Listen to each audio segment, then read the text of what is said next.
Most people think free-to-play games make their money from everybody. A few bucks here, a skin there, spread out across millions of players. That's not actually how it works. In most of these games, the top 1% of players account for more than half of all the money spent. Not half of the players, 1%.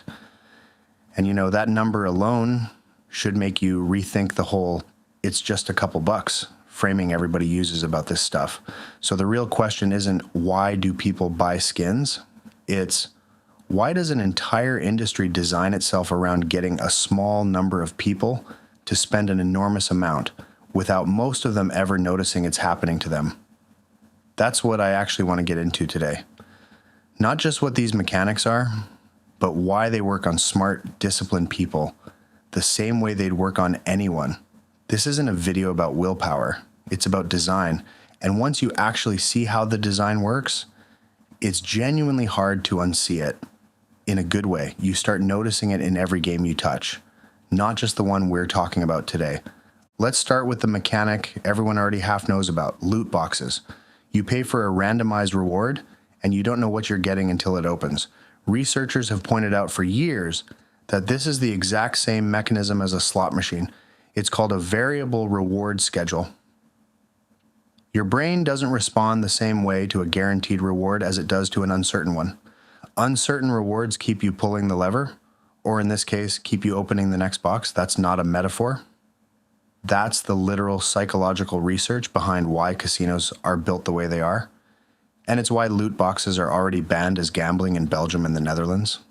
The industry projected loot boxes alone would generate over $20 billion globally by 2025, up from $15 billion just 5 years earlier. So when a game gives you a chance at a rare skin instead of just selling it to you outright, that's not a design accident.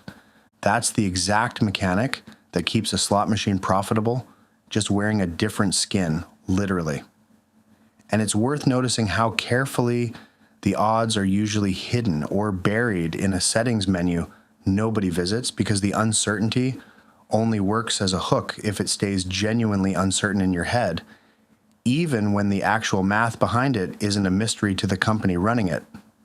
Some regions have forced companies to publish those odds now, and it's telling how often the actual numbers are worse than most players would have guessed. You guys, I've seen odds published for some of these that made me genuinely laugh out loud, like a 0.3% chance dressed up in a UI, so exciting you'd think you already won something. Here's the second trick, and it's honestly the one I think gets people more than loot boxes do. Artificial scarcity. A skin is available for exactly 1 week. Then it's gone, maybe forever. A battle pass resets in 14 days, and whatever you didn't finish just evaporates. None of that scarcity is real. The game could sell you that skin next month too, easily. It's a file sitting on a server.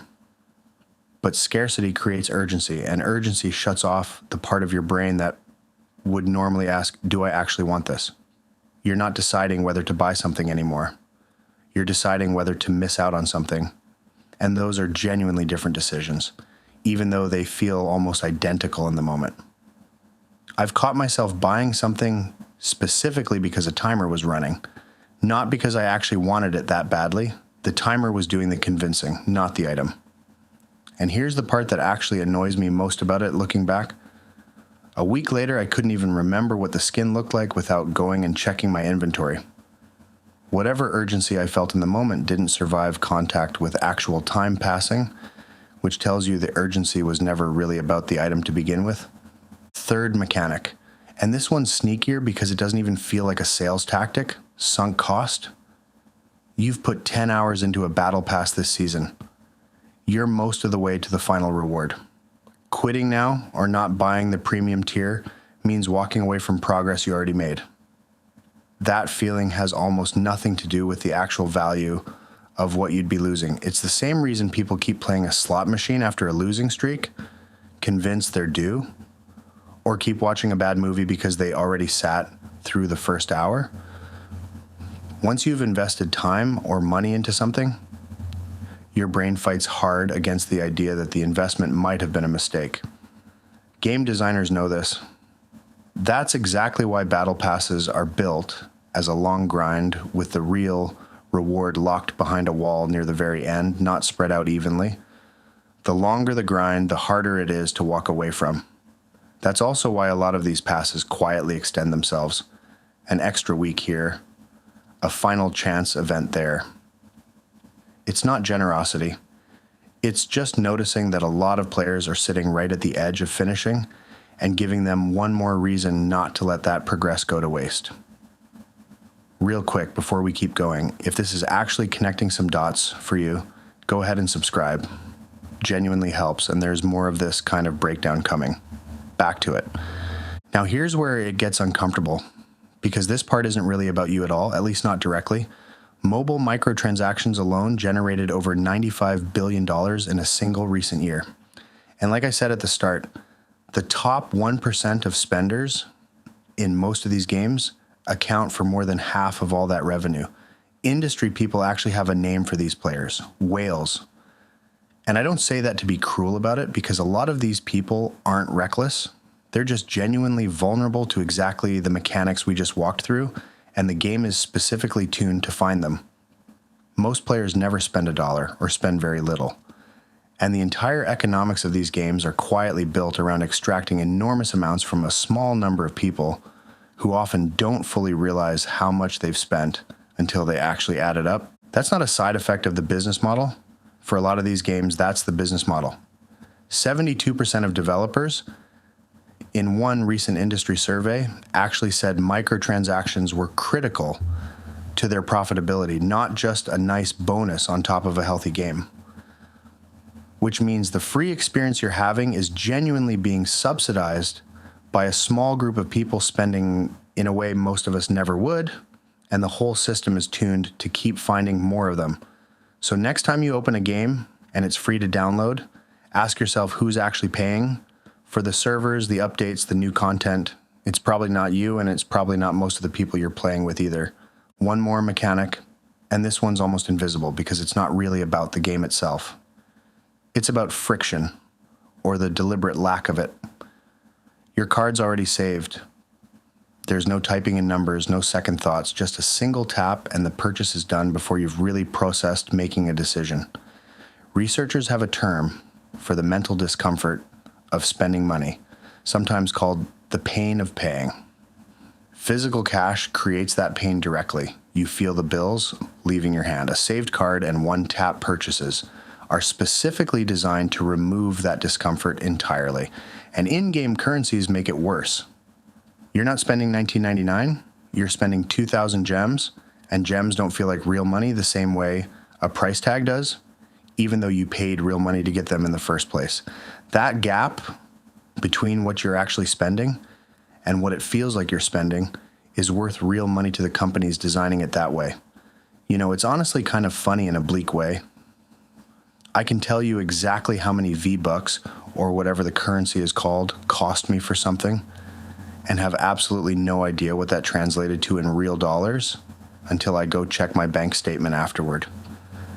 That's not an accident either. I'll be honest about a moment this actually got me, because I think it's more useful than pretending I'm immune to any of this. A while back there was a bundle in one of the games I play, a weapon skin plus some extra currency plus a couple of other odds and ends, all wrapped together and priced to look like a steal compared to buying each piece separately. I didn't actually want most of what was in that bundle, but the framing made it feel like turning it down was the expensive choice, not buying it. I sat on it for about 10 minutes, which in hindsight was the tell, because I don't usually think that hard about something I actually want. I ended up not buying it, but only because I caught myself mid-decision and actually asked why I wanted it. Most of the time, nobody does that gut check. And that's honestly the whole point of how these systems are built. What actually snapped me out of it looking back was pausing long enough to ask what I'd think of that purchase a month from now, not what I felt about it in that exact moment. A month from now test is a genuinely simple trick. And it works because urgency can't survive being stretched out that far. I bring this up because I know some of you are watching this thinking you'd never fall for it, and honestly, you might not. But you guys, I've been playing games for almost 30 years. I make a living talking about this stuff, and it's still got 10 minutes of my attention it had no business getting. One thing worth pointing out before we get to what to actually do about all this. Almost none of this spending is buying you an actual advantage. Cosmetics represent the largest share of what's actually being sold in most live service shooters, not weapons or stat boosts. So the pitch isn't really get better at the game. It's closer to be seen a certain way while you play it. That's a genuinely different kind of pull, because it's tied to identity and status instead of performance. And those pulls are honestly harder to argue yourself out of. Nobody needs the neon dragon skin to win a gunfight, but plenty of people want to be the guy who has it, and that want gets manufactured just as deliberately as everything else we've covered. One more mechanic before we move on, and this one doesn't even ask you for money directly, at least not at first. Daily login rewards. Show up 7 days in a row and you get something good on day 7. Miss a day, and the counter resets back to 0. That's not really about the reward at all. It's about building a habit loop that runs on the same logic as the sunk cost mechanic from earlier, except now it's costing you attention and time instead of dollars every single day, whether you actually feel like playing or not. A lot of people open these games for 2 minutes just to protect a streak, not because they wanted to play, and that 2 minutes has a way of turning into 40 once you're already in there. So the daily reward isn't really the product. The habit is the product, and the spending usually follows once the habit's locked in. So what do you actually do with all this? Because knowing the mechanics doesn't automatically make you immune to them. First, put a real number on it. Decide ahead of time what you're comfortable spending on a game in a month before you're standing in front of a timer or a bundle. Deciding in the moment is exactly when these systems are designed to win. Second, remove the one-tap option if you can. Take your card off file, or at least add a step back into the process, because the friction that got engineered out is worth engineering back in on purpose. Third, when you feel that urgency, that this expires soon feeling, treat it as information about the design, not information about the item. The timer is a manufactured feeling, not a fact about whether the thing is actually worth buying. A decent gut check is just asking yourself if you'd still want it at full price with no timer attached at all. If the answer is no, the timer is the only thing doing any convincing, not the item itself.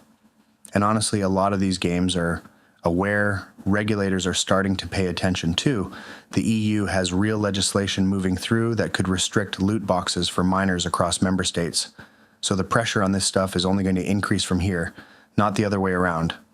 One last thing worth trying, if you actually want to test how much of this is habit versus genuine enjoyment, uninstall for a week. Not forever, just 7 days.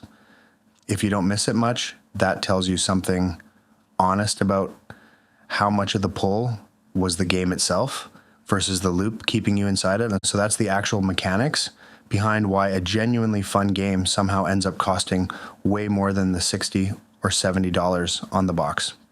Variable rewards that hijack the same system a slot machine uses.